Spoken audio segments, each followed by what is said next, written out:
Welcome back. This is episode 3 of Defining Truth. We got an interesting lineup for you today that we're going to make it through here in about 25 or so minutes. Brandon, you want to go over the outline real quick, and then we'll jump in? Yeah, so as usual, we're going to be sticking to 3 topics. So first off, we're going to be talking about the British influencer Oli London. He has announced his new memoir titled Detransition. We'll get into the details of that here in a moment. Also going to be talking about Atlantic Cop City Anarchy that saw at least 35 agitators detained, and looks like they're part of an international group that's going around causing havoc. And then we're going to finish it up with the teachers union that sued the mom to prevent her from gaining some documents related to critical race theory. Unbelievable. Awesome. So so before we kick it off, I wanted to give a quick section on a biblical perspective here. And since, as Brandon mentioned, we're going to talk about Oli London and some of the trans stuff that's going on. He was very influential in the trans movement. And I want to clarify for anyone listening something very important, because that is just that we disagree with someone doesn't mean that you hate them. I feel like that needs to be said a lot today. In fact, it's quite the opposite. In our upcoming book, Defining Truth, we have a chapter dedicated to this topic titled Love. But in short, you cannot actually love someone if you're not being honest with them. There is no love without truth. Okay? If you don't believe that, think about a drug addict, right? If your sibling was a drug addict and you saw them strung out on dope, fentanyl, heroin, whatever, and you knew it was killing them, but they really felt like they wanted to live that way. What would be more loving? To try to reach them with the truth about the consequences of their lifestyle, or to encourage their behavior until they died?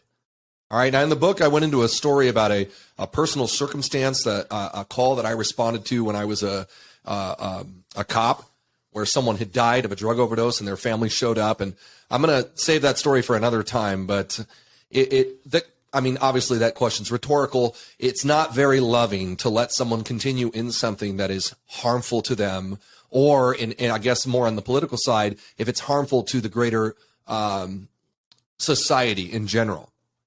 All right. So in the same way, the trans movement deceives people because of political reasons. I mean, that's really the motivation. And it leaves countless individuals in despair to suffer the remainder of their lives with, all this medication they have to take and treatments and mental health issues, all because no one wants to confront the issue in love with the truth about the consequences of this lifestyle, consequences upon the individual, their families, their communities, and the country abroad. Let's take a look at the Christian Judaic background on that perspective, okay? The Bible says, and I'm taking this from Matthew chapter 9, starting in verse 9, that Jesus came to heal the sick, not the well. Now, to give it to you straight, I'm going to read it. As Jesus passed on from there, this is Matthew chapter 9, verse 9, he saw a man called Matthew sitting at the tax booth, and he said to him, "Follow me." And he rose and followed him. Matthew, that is. And then later, as Jesus reclined at a table in the house, it says that many tax collectors and sinners came and were reclining with him as they're, presumably having dinner, eating with Jesus and his disciples. And when the Pharisees, these were the religious leaders of the day, who were just disconnected from the reality of what Jesus was saying, they said to his disciples, "Why does your teacher eat with tax collectors and sinners?" And then in verse 12 it says, "But when he heard it," he being Jesus, he said, "Those who are well have no need of a physician, but those who are sick. Go and learn what this means. I desire mercy and not sacrifice, for I came not to call the righteous, but sinners." And so there's 2 points here. One, that the Christians are to be out practically applying what they preach, right? Jesus was not afraid to be in the world, just that he was not of the world. And he was there with a purpose, and I guess that begs the question, right? What did he mean by he called them, for he came not to call the righteous, but sinners? What did he call them to do? You find that in Luke chapter 5:32, covering the same story. And Jesus said, I have not come to call the righteous, but sinners to repentance. And therefore, there's a change there, right? So there's love with the caveat in that you love someone by showing them the truth. Of course, we love people, but we also desire a change in behavior so that their lifestyle can change. You can apply this to, I guess in a non-biblical sense, you can apply it to a large variety of issues, including political ones, that we don't desire things to go through just because people feel like they want them or they want to do something selfishly. We have to look writ broad at the entire country, at the society, and make well-informed and wise decisions. Are these things good for our country? Are they good for our family? And ultimately, when we confront people, if you ever confront someone with a behavior that is harmful for them or bad for them, you should do it in love, as Jesus, obviously spent his time with people that society would say, don't hang out with those people. But he didn't just do it to kick it for no reason. He did it with a purpose, and that was to call them to repentance. And repentance is just a fancy word, way of saying to turn from the direction you're going. In other words, change. So, if you're hanging out with someone with the purpose of changing them, it's to be an influencer, not influenced. And that is the proper Christian Judaic perspective on dealing with this issue. Now, that being said, and it's clear that we love people and we're not hating anyone just because we disagree with them. Okay, now let's get into this story here of Oli London. So, Brandon, you want to read the first line there, and then I'll chime in here in a minute. Yeah, so Oli London is a British influencer that has announced, he's releasing a memoir titled Detransition. And if you don't know who Oli London is, he became well known after undergoing nearly 36 surgeries. It would cost him hundreds of thousands of dollars, he said. And he is a white male, born a white male, and he was trying to resemble a K-pop idol and member of the Korean boy band BTS, Jimin, I think his name is. And so since then, he's made headlines over other controversies, including marrying and divorcing a cardboard cutout of this said Korean pop star figure. And he now that takes sells some commitment right there. Yeah. Now, before his detransition, he was identifying as a Korean woman and defended the idea of transracialism. However, last November, he has since revealed that he is undergoing detransitioning and will be going back to being a man, citing his Christian faith as a primary reason. Wow. So we've kind of followed this guy for a while because he kept making headlines for some outrageous behavior. I mean, you mentioned he married a piece of cardboard, which is outrageous. Clear indications of mental health. And we see this a lot in the trans movement, which is why I said in the beginning that it's pretty obvious that they're being used as pawns of a political agenda, right? The left wants to fundamentally change the United States, and they understand that one of the ways to do that is to target the very infrastructure or foundations of this nation, which happen to have Christian Judaic principles, including core concepts around sex and gender and family. And so to attack those is to further your left-wing political agenda, which is why Christians stand against this, because ultimately, as we've been saying, it's really bad for people and society. And it's also bad for these singular identity groups to be hijacked by the left and used as pawns for their greater political agenda. But we have been following Oli, and as you mentioned, he went from being transsexual to transracial, and that he wanted to be a Korean woman. And essentially, and we're not going to read every story, but I've been reading this week on his own comments and his story. And basically, he came to the realization that many others out there have come to, although mainstream media tries to keep them quiet, in that there's these horrifying ramifications of this lifestyle. When you have all these surgeries, what it does to your body, the dysfunction in your reproductive organs and simple things like being able to use the restroom are horrifying, and they have lifelong consequences. And he, through a series of different events, came to the conclusion that he didn't want to do this. And then all of a sudden, of course, all the support from the left just vanishes. In fact, in his words, they have launched a campaign of hatred against him. They've threatened to kill him. They're telling him to be quiet. And he noted, which I thought was interesting in one of the articles I read online, that it was these random conservative Christians that supported him the most. And it was such a powerful statement. I mean, that is the experience, right? I mean, gosh, if you're ever hurting or in need, I mean, I'm certainly not going to call a member of Antifa, right? But you're probably going to find some love and support, and you should, in the Christian community. Anyways, they did. He had questions and concerns about the way he was living and what he was doing, and he was welcomed with open arms, and now he's decided to detransition back to being a man. We just hope that it goes well for this guy and that his story resonates. It's a powerful story, and it should go out amongst many others.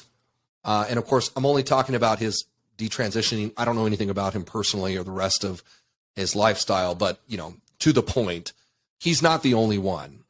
There's been a lot of stories lately, actually, about folks doing this. So, well, and I think it's important too that this transgender, his transition to being a woman and now coming back to a man has impacted him so much that he actually came to the United States and testified in front of the state of Washington Senate to oppose a bill that would provide accommodations for runaway minors seeking gender-affirming care without having to inform their parents, which is something that the state that we live in, California, has passed and is welcoming minors from out of state to come and find California sort of as a safe haven, so to speak.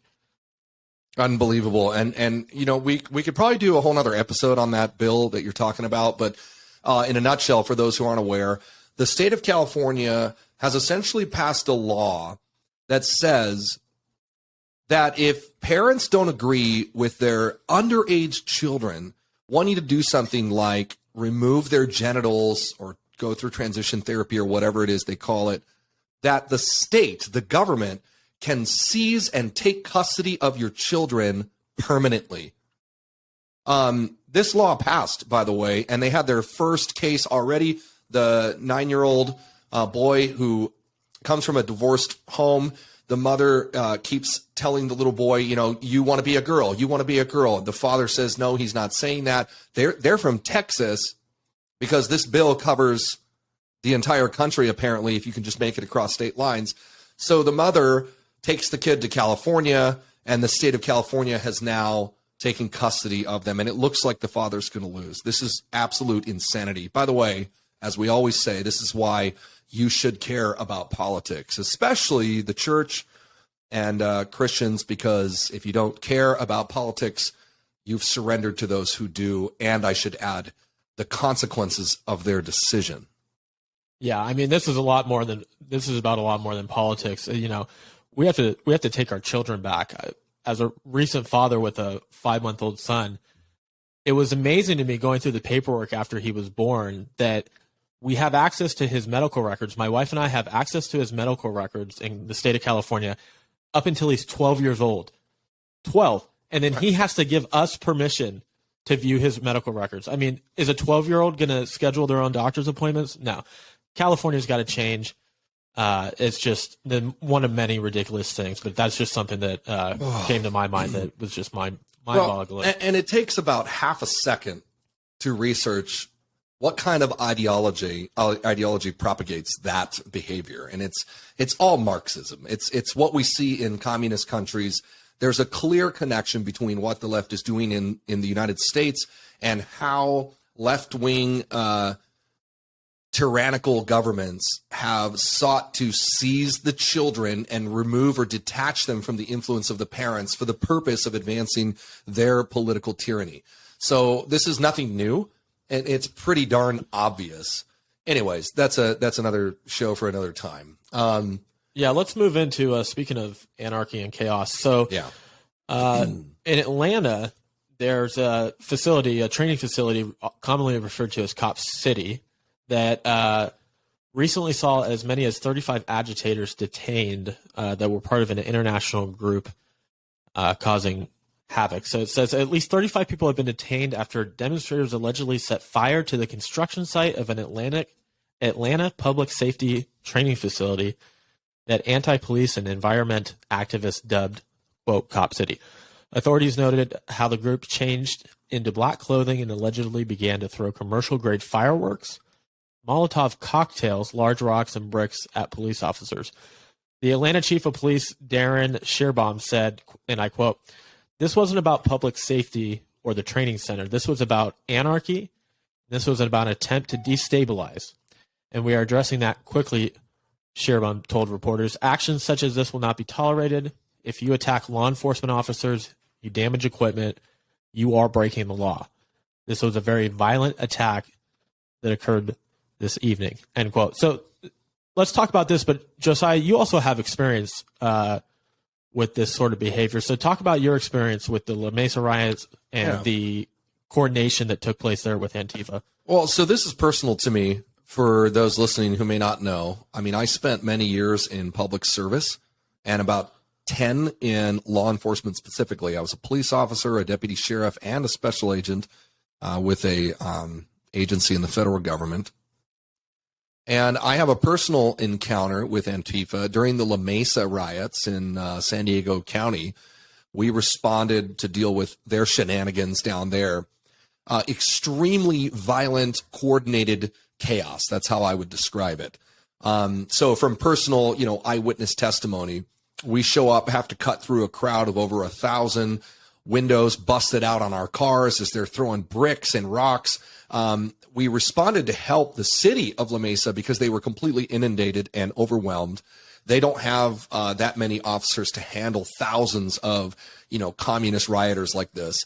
And we responded in a hurry after we were told they were trying to set the Mesa Police Department headquarters, which is also a joint city building, on fire from the outside. And there was people stuck inside as it was surrounded. They had breached one of the perimeter walls, made it into the motor pool.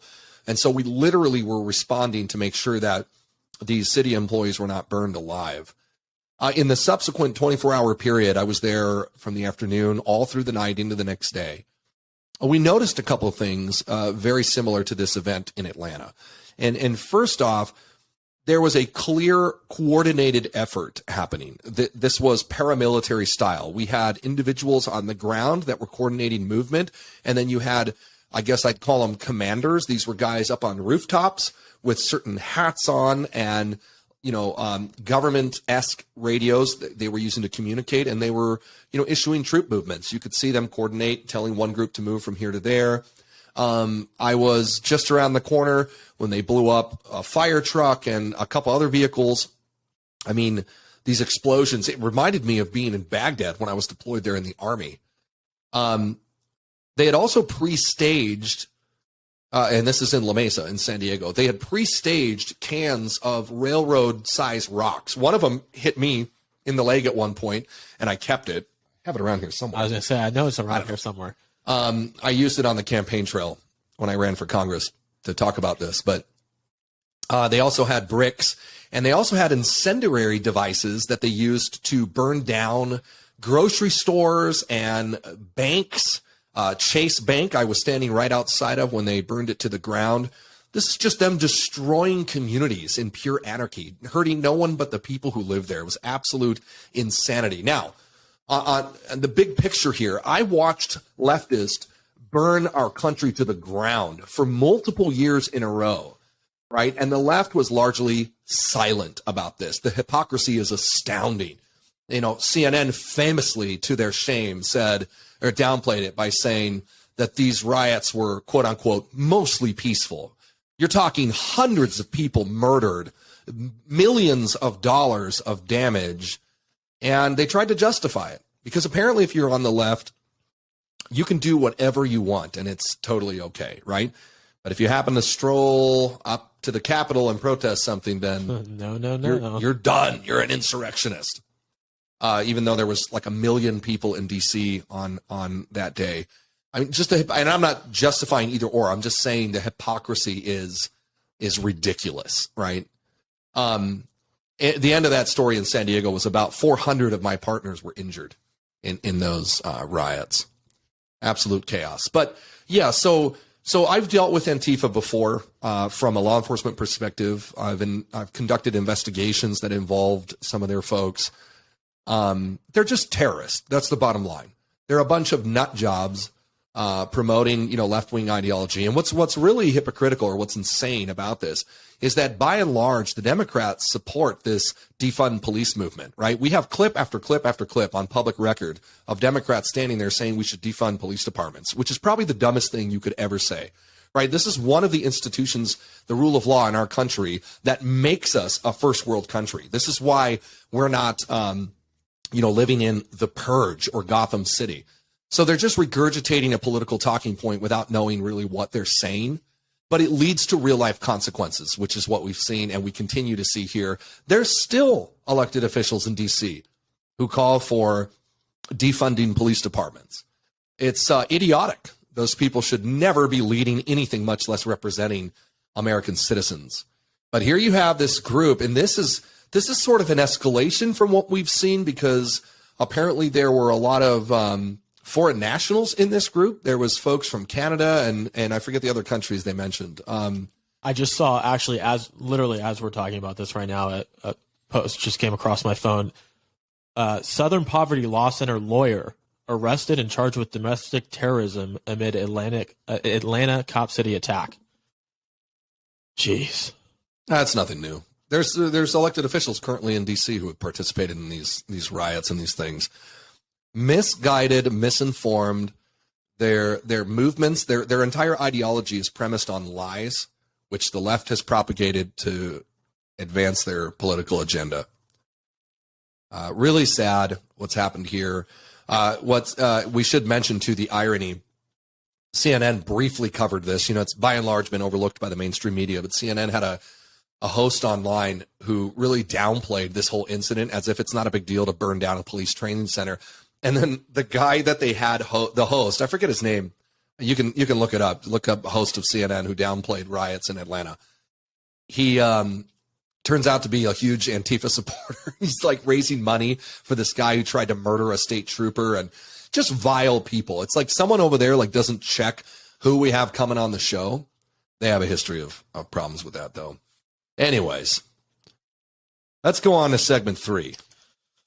All right, so this is a teachers union that decided it's going to sue a mom. Her name is Nicole Solas, to prevent the school district from releasing critical race teaching records. So Nicole Solas is a senior fellow at Independent Women's Forum Education Freedom Center. I believe that she got that post now. This has been going on for a few years. She's there now. Yeah, she wasn't there when this happened. At the time, she was a stay-at-home mom of 2 children from Rhode Island, and the teachers union sued her for submitting public records requests about critical race theory after her school district told her to submit the request and then publicly threatened to sue her for what they're saying is by submitting too many.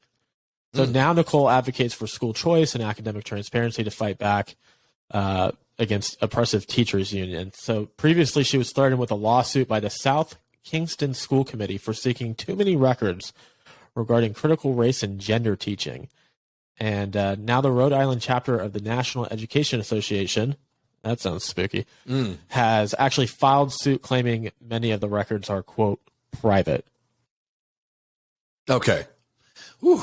All right. I know you got a lot to say about this. I got a lot to say about this, because what we did is we pulled the court document, the complaint, from, this was case number, in case you want to look it up yourself, PC-2021-05116, filed in Providence, Bristol County Superior Court in Rhode Island.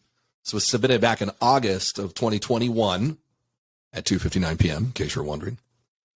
And this is State of Rhode Island, Providence, National Education Association of Rhode Island and National Education Association South Kingston versus South Kingston School Committee by and through, and then it lists a bunch of people that they're suing, including Nicole Solas. All right. So before we get into this, now I'm looking at this from the perspective of, I've worked local and a lot of federal investigations. I've written many, many warrants, and I've testified in court many times. So I'm looking at this court document, and I want to bring to light some points that from my perspective, I recognize, and I think maybe the general public, if you're not familiar with complaints or court documents, you may not understand, kind of what's going on here. So I'd like to just put this all in layman's terms for you. Okay, so for background, let's start with this. You're gonna see, if you look up anything online about this story, you'll see something called APRA, and Rhode Island APRA, and that's just an acronym, APRA.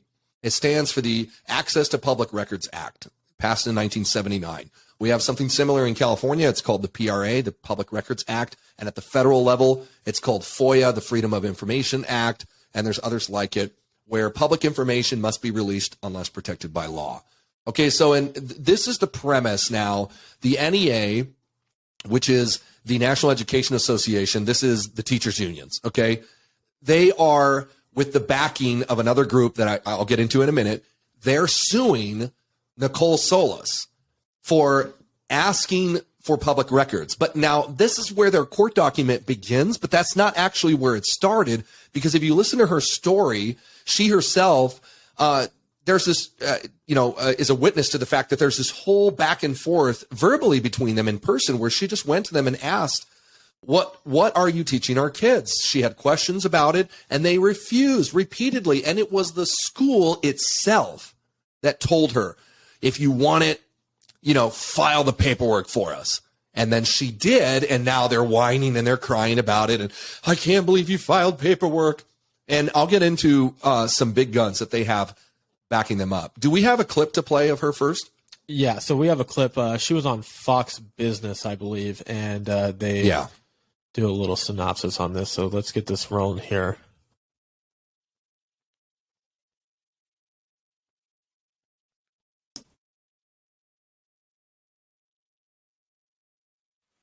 Women's Forum. Senior fellow joins us now. This is Nicole. Great to see you first and foremost. Thank you for being here.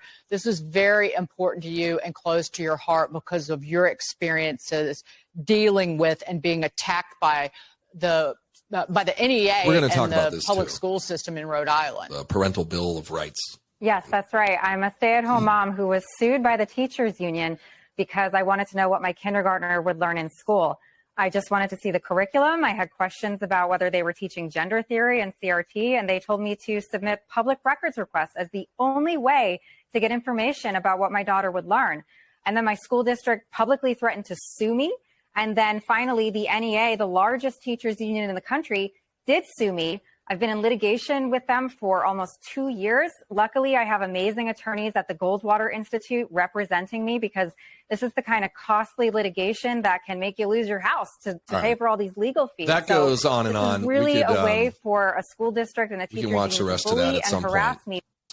So bottom line is she's getting sued, and she's not alone in this movement. And this movement belongs to the left. Make no mistake, this is a partisan issue in that we're seeing this is connected way more than people think, right? There's hearings right now. Jim Jordan is holding these weaponization of government hearings. This is the kind of stuff that's all connected. You have, not only do big, giant lobbying industries and teachers unions and those who support them go after parents for speaking out, but apparently so does the FBI in labeling them domestic terrorists, as we've seen. And it's all over what they really want to keep a secret. They want to keep hidden what they're doing with your kids, right? And what they're doing is over-sexualization, sex education with children, amongst other things. And they don't want the parents to know what they're teaching them. Now, what we've seen through discovery and investigations is pornographic material for underage children, transgender indoctrination, including taxpayer dollars paying for strip shows. This is men in lingerie stripping down in front of kindergartners in many cases. And this is the kind of stuff that the left doesn't want you to know. And let's be clear, this is obviously part of a broader agenda, just as we said with, Oli London's case and the trans movement. The Democrats don't care about these individual marginalized groups. They say they do, but obviously they don't. Just like we said, you can't really love someone without telling them the truth. They want these identity groups because it drives votes and it drives the ideology that they need to advance. And one of those is the total and utter destruction of the family unit. And there's no better way to do that than to over-sexualize kids, to lie to them about the consequences of free sex and liberty in that area, to destroy the core family unit, and mainly here through education, to rip children away from their mom and dad, to get them to view the government as their father, right? It's very Nazi-esque. Yeah, we talked about it last week with the brown shirts and the Nazi youth. So check out episode 2 for more on that. So here we go. Okay. So the National Education Association, aka the Teachers Union, is suing Nicole Solas. The lawsuit alleged that requested information is not public or shouldn't be public information and should never have been requested. This makes no sense at all on its face. If there was information that was quote unquote not public, then the school simply did not need to provide it.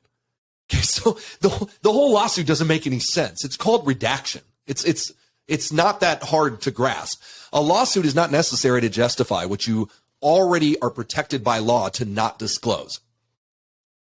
So the lawsuit is frivolous, and it's a clear attempt by leftists to intimidate parents who assert their right to know what their children are being inundated with.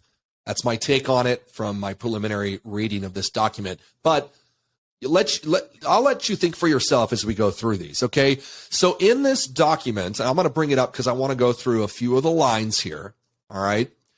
We're going to look at the complaint, and mainly we're going to look at the statement of facts. So that's how this document's laid out. It starts with the verified complaint, the jurisdiction, as in where is the complaint being filed, the parties involved, and in this case, this is the National Education Association, aka the Teachers Union.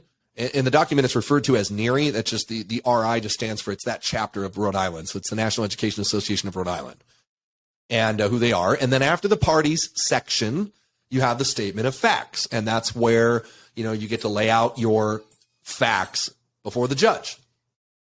All right, so I want to point out line 16. So I recommend if you're able to Google the National Education Association of Rhode Island versus Nicole Solas. The complaint and exhibits are public, and you can bring this up and follow along if you'd like.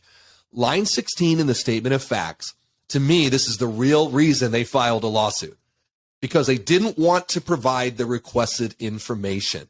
And that is not protected by law. No, they thought that she was going to, they told her to file it, and they thought that she was going to do like what most parents do and pretty much, take her ball and go home. Well, so here's the line. And before I read it, remember, she went to the school and tried to work this out without a lawsuit, and she had total right to do that. What are you teaching my kids? And this is line 16. This is what it alleges. Line 16 says, and I quote, "At one point, the school committee considered whether it should file a lawsuit to obtain relief from the excessive number of requests by Solas." Okay. So let's remember, this is the same school committee that held a board meeting that lasted 5 hours, totally defaming this mother for asking questions about her child, and then told her to pound sand and go file a request act if you want this info. So she did. And now in the lawsuit, it says, we wanted to file a lawsuit to obtain relief from these requests. Okay. That's the least childish of what we're going to look at. Someone asking for the information itself is not protected by law. So the statement of facts portion discusses the main complaints against the parent, mainly Nicole Solas, but there are others listed. In line 13, if you scroll up there, it says this, and I quote, that the defendant, Nicole Solas, sent an email to the principal of South Kingston School with a list of questions and or requests for record designed to gather information about. And it says, and this is important, among other things, whether the school teaches critical race theory or otherwise includes it and other related concepts in its curriculum. Okay, so just for clarification, if you're listening, critical race theory is pure and utter garbage. It's all lies. It was made up by two white people, and it's absolute Gramscian Marxism being propagated and deceiving people. We can talk about that some other time. But the bottom line that I think is interesting is the left always runs to race, right? They always make it a skin color thing, even though this has nothing to do with that. Critical race theory was part of I guess in the end, after we read it all, it's hundreds of requests. Line 15 mentions Nicole herself asked for 200, but there were other people. So out of hundreds of things they wanted to know about, including over sexualization and all this stuff, some of the requests had to do with whether or not they were teaching CRT. A very valid question, because CRT is super racist and evil, and it pits some students against other students based on the skin, on the color of their skin. So it's totally reasonable for a parent to say, are you teaching this? But that was by no means the only thing she asked for. But of course, in legalese here, they choose to put only that in the court document, as if, just say, anyone who challenges the left's ideology, you're a racist, automatically. It's absolutely ridiculous. Okay, so they highlight CRT instead of the hundreds of other listed requests, mainly gender indoctrination. And later in line 18, the same people state that Solas requested, quote, a variety of records, end quote. Okay, so they know this, and they're choosing very inflammatory language. Now, when you do that in a court document, you're trying to prove a point, right? You choose, when you're writing these, to highlight certain segments that you want the judge to read. And that's what they did here. They want to scream racism right off the bat, even though it has nothing to do with that. And let's go to line 14. Line 14, they don't expect you to take action. All right, and this is powerful right here. The principal recommended Solas file a request. Let me read that again. The principal recommended Solas, the defendant, file a request for public records pursuant to the APRA concerning the information she was seeking. So what does that tell me? They don't expect you to take action. This should be a lesson for parents everywhere. They made a threat, basically, go file the paperwork yourself. And she did, and now they've launched this frivolous lawsuit. Crazy, and we should take note that parents everywhere should inundate these leftists with paperwork. We should inundate them with requests, because you have every right. You shouldn't take a request. You have every right as a parent to know what the government is doing with your children when you drop them off at school. That's like basic common sense. And besides, they could have just provided the information regarding what they were teaching, but they refused. So she filed the information request. Seems reasonable. Line 17, the NEA, the teachers union, highlights the fact that Nicole Solas is presumably conservative. See, that stood out to me as strange. I've written a lot of legal paperwork, and never, not once, have I ever referenced someone's political agenda or affiliation and how they voted. Never. I've never done that. And yet right here in 17, I'm going to read it right out of the court document.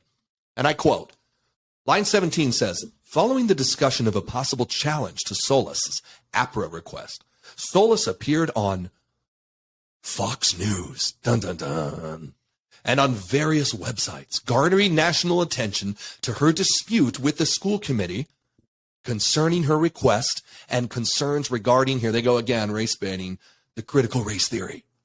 What is even I don't care if you weren't a cop or you're not a lawyer. Why would you put that in the court document? What is that pointing out? She went on the news? Can you imagine if I'm like prosecuting a murderer in court and I mention in the article, like, and by the way, this guy watches CNN. It's like, what relevance would that have? You could see the judge going, I'm sorry, or the lawyer, a good one, would be like, they're irrelevant, Yeah. Absolutely ridiculous that they put that in there. But obviously they wanted to highlight here as much as possible that this person was only doing this because they were conservative. So as you'll note throughout these lines, they make it ideological, right? They take it there constantly. Line 23, the complaint highlights that there were requests for information regarding the AFL-CIO. The AFL-CIO. All right? Now, if you've never heard of that, that's an acronym that stands for the American Federation of Labor and Congress Industrial Organizations. It is, according to line 23 in the document, a, quote, federation of unions that includes the NEA, a.k.a. the one which is suing the parent. Now, you're probably asking, well, why does that matter? What is this organization about, the AFL-CIO? I'm glad you asked. The AFL-CIO is not just some sleepy labor union that's protecting workers against alleged and often unseen woes. They are an extreme left-wing activist organization, and we know this because they're widely available public information regarding their activity. Let's take a look real quick at opensecrets.org on their data concerning the AFL-CIO, this labor union activist group. This is their this is opensecrets.org's information on their independent expenditures. This is their spending. Just look at the money flow here, okay? Under categories, they have 4 categories. Independent expenditures. Under 4 Democrats, that's a category.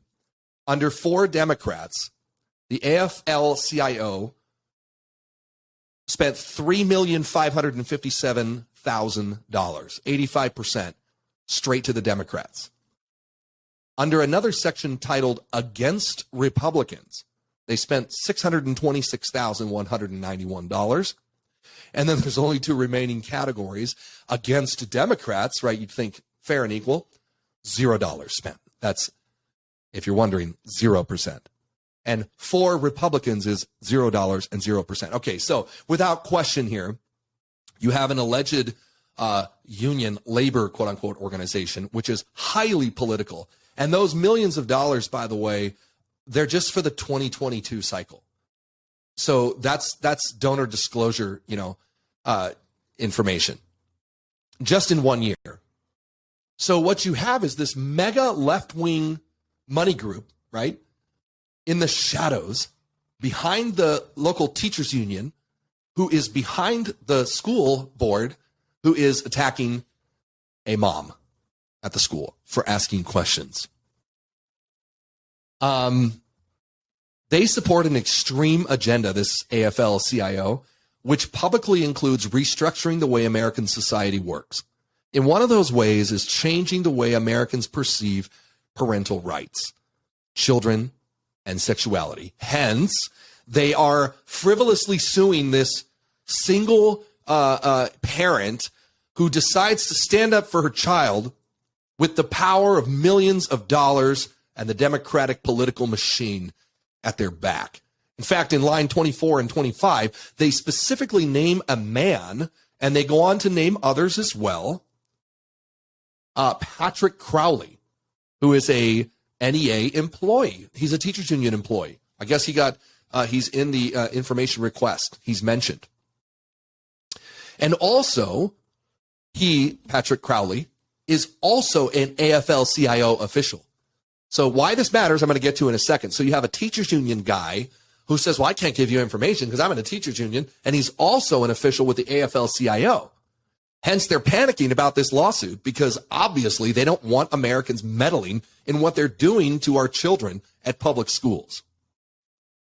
They go on to list several particular data points which they claim are protected information, and that's why I mentioned this Crowley guy.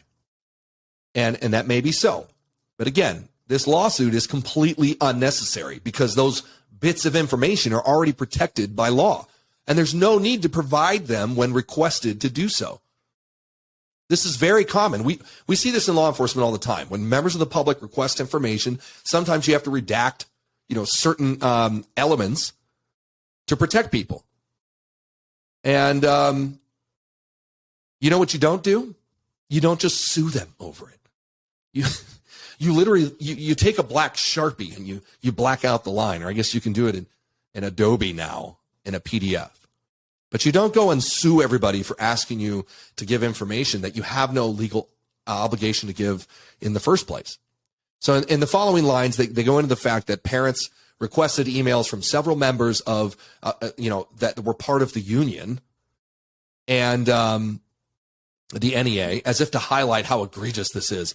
I'm sorry. If this were a FOIA request against a police department, for example, the union would be all about it. It's just so hypocritical.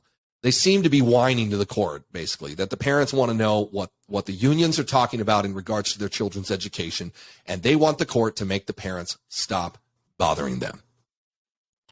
All right, so there's a lot more to read if you want to read it yourself. I'm going to skip down to line 46, and they apparently already released 6,500 pages of information they felt was, that was tolerable to release, but followed that release with a lawsuit then. And again, completely and utterly unnecessary and really indicative of an oppressive operation, which operates much like the communist regimes around the world. These groups support and admire, really, so it's no surprise.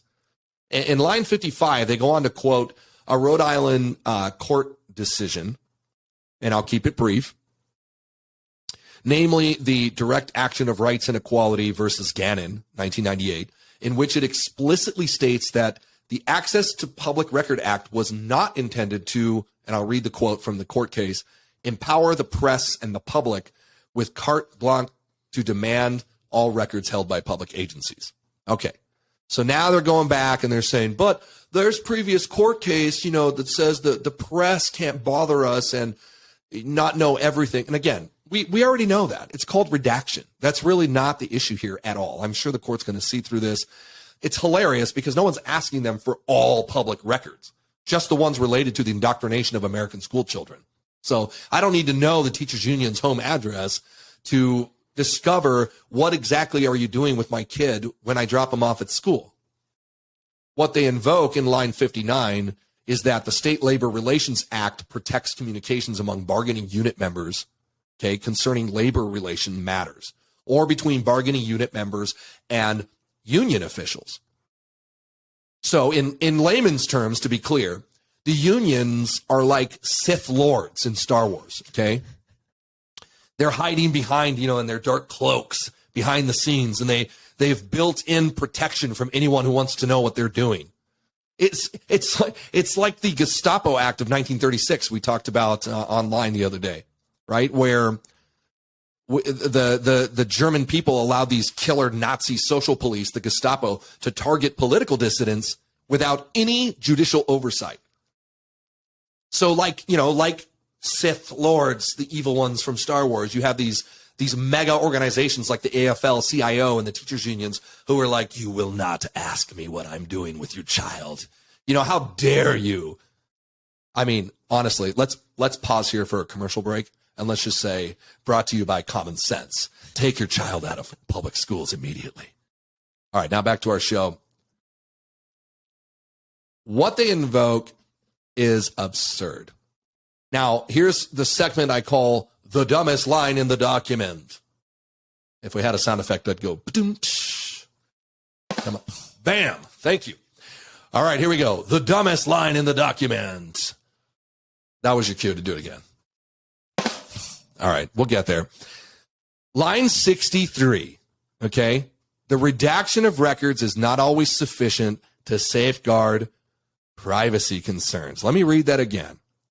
It's literally what it says, and I quote, the redaction of records is not always sufficient to safeguard privacy concerns. Crickets. Okay, so here's what that means in layman terms. Imagine like a petulant, whiny child. And what they're saying is, well, we know that we don't have to provide illegal information, but that's not enough for us. We want the court to stop these people, right? This is completely and utterly unnecessary to even bring up in a court case. How is redaction of it? Do you know what redaction means? That's like saying, I'm not going to tell you something that could hurt me, but by you asking me, you're hurting me. I think what they really mean, I could translate for them, this line 55, what they really mean is that the parents are hurting their feelings for wanting to know. Absolutely. Oh, man. Okay, now, runner up for the dumbest line in the document is line 67, which states that requested information may reveal the requested...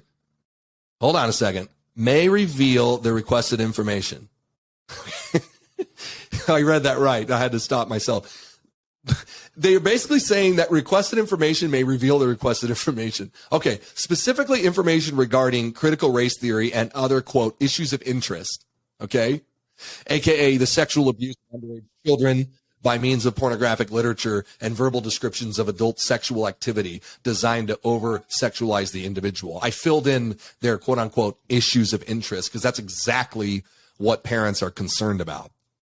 All right. And 67, to be clear, it says, and this is their line, okay? I got to read it because it's borderline runner-up to the dumbest line in the document. It is further anticipated that teachers' emails will be produced and they would contain discussions about critical race theory curriculum or other, quote, issues of interest, aka all that sexual abuse, to the requesters that will contain teachers' names and personally identifiable information. Okay. So basically they're mad because if they have to give up the information which is not protected by law, then they would have to give the information that the people are asking for. And that's exactly the point of the request. So the reason they don't want to give this info, line 70 is pretty clear, because conservatives will criticize them. That's what the court document says in line 70. I'm going to read it to you, but in a nutshell, that's what it is. Okay, line 70, here we go. Given the circumstance of the request, and I quote, it is likely that any teachers who are identifiable and have engaged in discussions about things like CRT will then be subject of, ready, teacher harassment by national conservative groups opposing CRT. Oh no. People are going to disagree with me. They're going to be, okay, I'm sorry. Do we not live in America? So you're telling me you're using the power of the court to you can't win a debate. You can't confront someone who disagrees with you. So you're asking the court to tell them to be quiet. I don't want to be criticized by conservatives. Oh, of course you're going to be criticized. You're not free to not be criticized. This is a free country. That's how it works. This is just absolutely egregious. And really it's not funny in as much as that this is silencing of your opponents. This is something that we have seen in communist countries all throughout history. We saw it all throughout the 21st century, and it's something that should never, ever be allowed in the United States of America. The fact that they're putting in a court document that conservative groups would get the information they want is just insane. To be clear, what they're really saying is they do not want to be questioned or opposed. And they're suing the parent for even asking about what they are doing with her children. That is insane. So, in closing, the document is asking the court to permanently restrain the school department defendants from providing responses to any of the pending requests. That's what they're asking. And the request is then signed by the deputy director of the National Education Association, Rhode Island chapter, aka the Teachers Union. Whew, man, look, we were with Mike Pompeo a few months ago. I was there with him in person. We were listening to him have a discussion with a panel, and he said something very important, very applicable here to this discussion. And it was regarding national security. He said, and this is Mike Pompeo, if you don't know, he was the former director of the CIA, former Secretary of State for the United States. This is what he said. The greatest threat to America was not an external nation state, but rather the teachers' unions. How true that is. What's apparent from this story here in conclusion is that there are things going on at public schools that they do not want the parents knowing about. This is what I would ask. Okay, here's your call to action. If you have a child in public school, you need to get together with some like-minded parents and start filling out requests for information. If you go to them and they won't tell you what they're doing with your kid from 8 a.m. to 3 p.m., you need to file court documents and find out what they are teaching your child. So instead of dismissing this as like, that's just some crazy conservatives making stuff up, go find out for yourself. And I'd ask you to start with them, with those on the left, and ask them, what are you doing with my kids? We need to do this more. We need to hit every public school in every square inch of this country and remind the teachers unions and those on the left that they do not own our children. And by the response we just discussed here today, it is apparent that these teachers unions are doing things with our kids that they do not want you to know. That's obvious. So we need more people to do what this teacher did. We need it to happen all over the country. Now, I know that House Republicans introduced a Parents' Bill of Rights aimed at oversight and education.